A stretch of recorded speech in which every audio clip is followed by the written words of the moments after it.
Hey, everybody, welcome back to Pro AV today.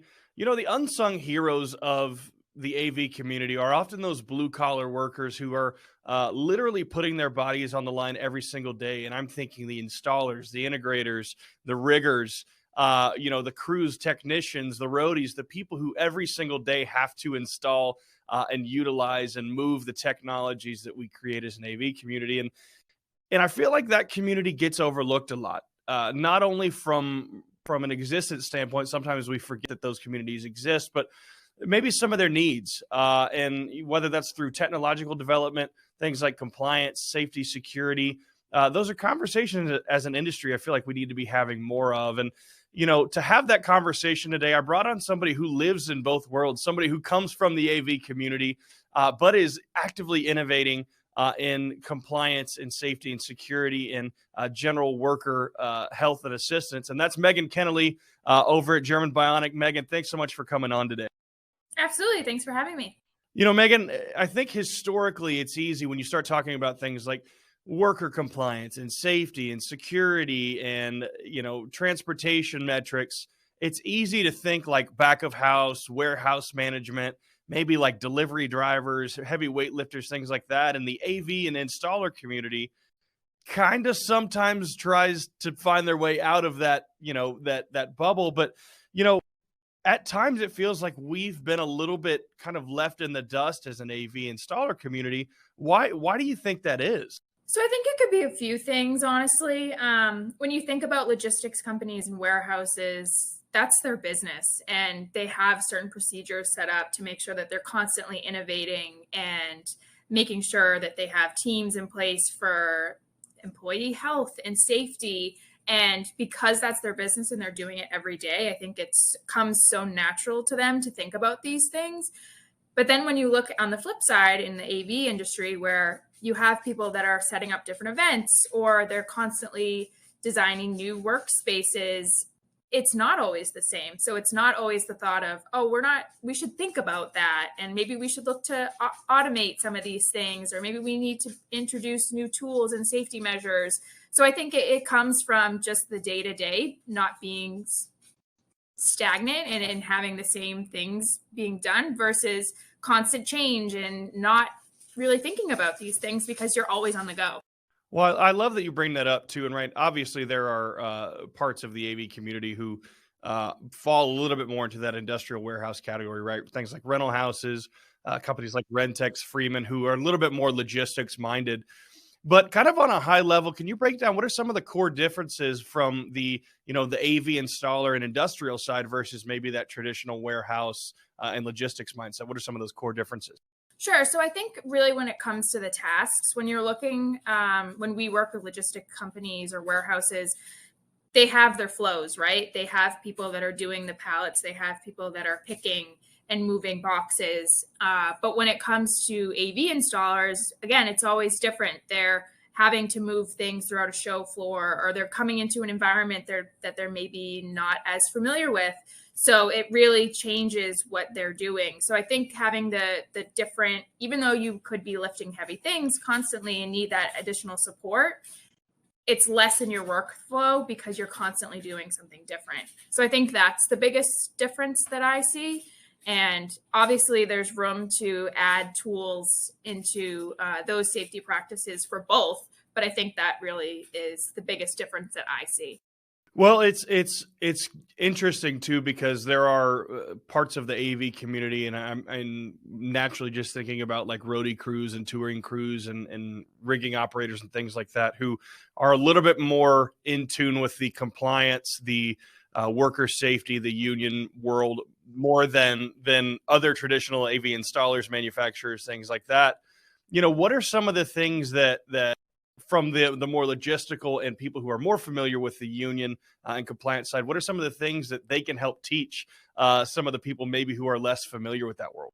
Sure. So I think it really just comes, one thing that I see a lot is these companies have innovation teams and they're constantly looking for new technologies like ours that maybe seems a little futuristic, but is actually being used today. So just having those people that are out there looking for different tools that can be implemented, different data points that they could measure to actually see, okay, what is my team doing? What are those areas that might need some additional assistance, or where are the risks that these people are practically putting their livelihoods on the line for the business, and being able to identify those and act on them and implement new technologies is definitely something that needs to be done and should be done.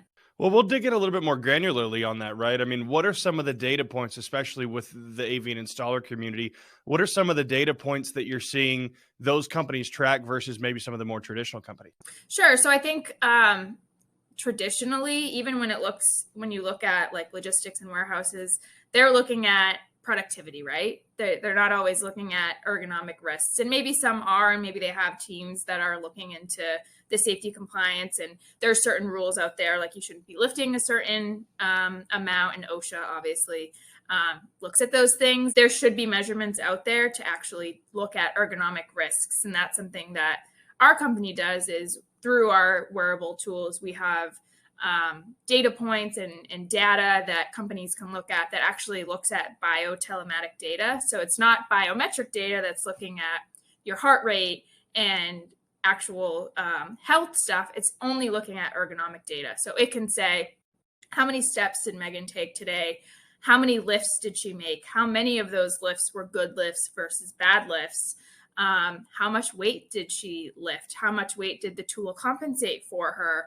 And you can sort of use those things to identify areas of risk throughout your workplace and say, okay, Megan is having a high percentage of bad lifts throughout the day. Maybe she needs a tool like an exoskeleton to help her lift, or maybe she needs some additional training to help her in identifying the proper ways to lift. So just adding those types of tools, I think, can be helpful for companies, specifically ones maybe in the AV industry that aren't those massive third-party logistics companies that have those safety teams. And they can use those types of things to identify, okay, throughout our workday, since it's not always the same, how do we see trends when you're going to an event versus when you're going to a company and installing something within the conference room or something like that. So I think just data, which is what the world is today, and constantly using data to our benefit, which is great in this instance, can really be beneficial. Well, and it sounds like one of the challenges too is, I mean, you start talking about the technology and data side, and people, especially a lot of times the blue collar community, get a little bit more hesitant to know that they're being tracked, that there's something that's tracking their movements, even some of that bio data that you talked about. You know, what are some of the resistance points that you're seeing maybe across the industry, and what are some of the ways that you're seeing people kind of overcome those? Sure. So I think one thing to point out is our tool specifically are GDPR compliant, which basically is a European data collection rule out there. So that's an important aspect to what we do. And we always say the data that we collect can be unidentifiable. So especially in Europe, that is a huge thing that people look at. And over here too, you don't want to feel like your company is looking at your every move. So being able to set up teams and not have an identifiable data to say, like, even though I use the example of, oh, Megan walked 7 miles today and lifted, you can make that so it's not identifiable. So I think that is something that definitely gets brought up and needs to be clarified. And we can provide the tools to make sure that you're getting the right data, but that people are not feeling like you're watching over them all day. Another thing too is you can see the generational difference between people that actually want to put on a tool that's going to help them lift. I mean, traditionally, your blue collar is the macho man, and they don't want help. They can lift this, they got it. But I think really the difference is seeing it, trying it, and we've actually seen people that are on the older side working. They've been doing this for years and years. And once they actually try it, they're like, hell yeah, I'll use this. This is going to help me. Like, I'm tired of the back pain. And I think just them trying it and utilizing it helps the others to sort of overcome that bias of, oh, I don't need that. So I think just it's something that we still strive to overcome every day.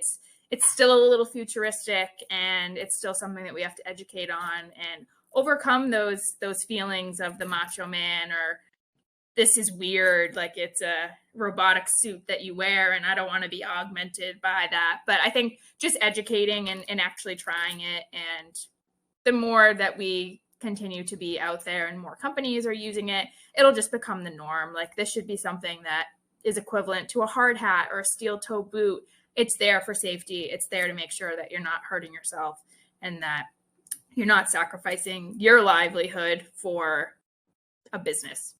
Well, look, one of the reasons we're having this conversation today, especially in the AV community, is because you guys were at CES, right? And a lot of people might be asking, why the heck is an ergonomics company at CES who lives in more on the industrial side? And I think it's actually pretty self-explanatory, right? You talk about maybe that traditional blue collar assisted stuff, whether it's, the steel toe boots, whether it's the hard hat, even the safety vest, right? And then there's the next level of, oh, we're going to put trackers in your boots. We're going to do this. We're going to track everything. And it feels like, at least on the German Bionic side, you guys live in that nice medium, right? Where it's accessible for people who want to go into that hyper technical world. But on a baseline level, it really is about practical application of technology and service. Talk about not only that, but maybe how you're seeing some of that growth in the CES and technology and compliance space. Totally. And I think what's important and what we always strive to say is we're about empowering people. We see that, hey, there's labor shortages out there because people don't want to work these jobs if they're sacrificing their backs and their future, being able to go home and play with their kids. So what we do is really just to try and keep people safe.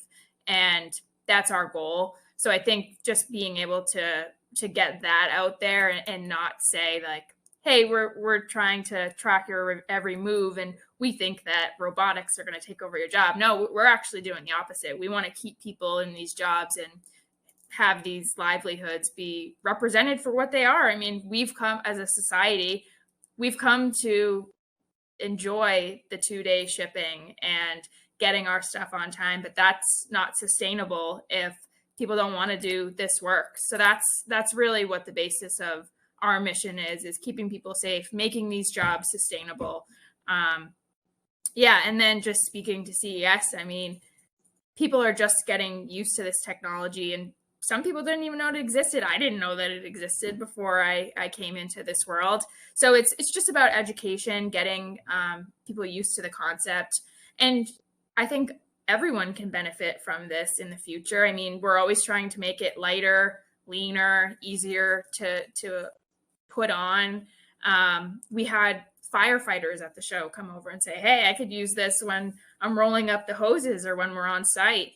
And the goal, I think, one day would be to make this something that you can rent from Home Depot. I mean, someone came over and they were like, hey, I could use this when I'm moving or when I'm out doing like the leaves in the yard. So I think that's where we're going. And as technology evolves, these types of things become the norm, like your safety vests, like your hard hat. But I think the areas of use is so broad. I mean, another area that we look at as a potential vertical is healthcare and elderly care. You're lifting patients that sometimes are dead weight and they can't help you lift them.